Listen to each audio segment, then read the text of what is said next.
The overall goal of this novel cell culture method is to generate dedifferentiated fat cells with greater efficiency. Our method may help researchers working in the field of regenerative medicine answer key questions about the cellular processes involved in producing adipogenic, osteogenic, and chondrogenic cells. Since the primary advantage of our cell culture protocol is that it enhances the quality of DFAT cells, it may be applied in the near future to improve current clinical applications in cell therapy and tissue engineering.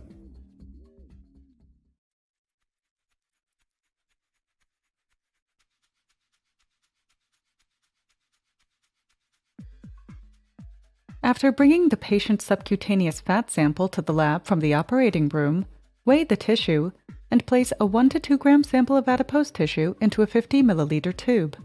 Then wash the sample with 5 milliliters of PBS, and then transfer the sample to a 10 centimeter plastic dish.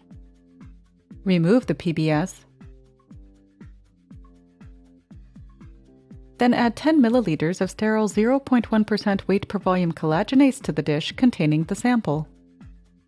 Next, use surgical scissors to mince the tissue until it reaches a pureed consistency.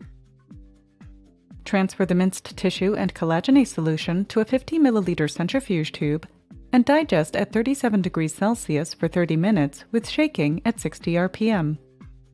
Following the digestion, filter the digested sample through a 100 micron filter into a fresh 50 milliliter tube. Then, pass 10 milliliters of DFAT culture medium supplemented with 2% FBS through the filter.